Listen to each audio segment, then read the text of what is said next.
يا جماعة الأكل في سيوة اسمه غريب قوي. تعالوا أعرفكم على الأكلات اللي أكلناها هناك في سيوة وإزاي بينطقوا الأسماء دي هناك. هلو هلو.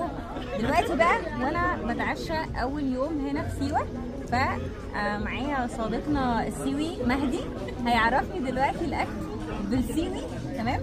بالسيوي وبالمصري عشان انا مش عارفه، تمام؟ باللغه السيوي. يلا مهدي قولي بقى انا هاكل ايه النهارده.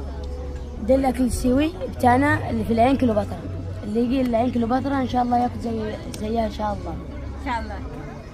ويرون سميد تمس، فراخ بالزيتون. قربي بقى شويه علشان نسمع. تعالي من هنا من وشه، ايه رايك؟ تيازت. لا قول من الاول. قول من الاول. تيازت سازمور. ماشي، ده ايه ده؟ يعني فراخ بالزيتون. فراخ بالزيتون. ايوه. قولها تاني بقى. تيازت سازمور. سمعتوا؟ أنا بقول نخليها بالعربي عادي.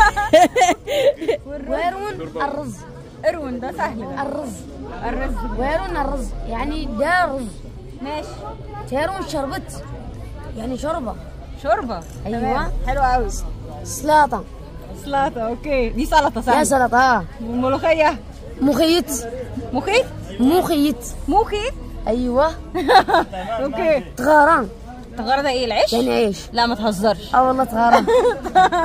تمام ماشي اوكي. خلاص انتوا كده عرفتوا الاكل بالسيوي بيتقال عليه ان شاء الله تشرفنا في سيوه في اي وقت ان شاء الله.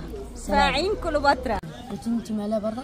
انا معلقه برضه. هو ده ايه بقى اسمه ايه؟ شاي باللويزه. شاي باللويزه. ايوه. اللويزه دي ايه؟ دي الحشيش ليمون، عشبة ليمون. عشبة ليمون. هنا بقى اوعى يا ولا. اهم حاجه بقى ندوق ونشوف اللويزه دي. ها هدوق واقول لكم رايي.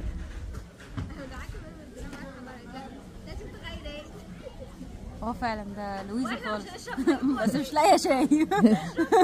لا بس حلو قوي يعني، طعمه باين قوي.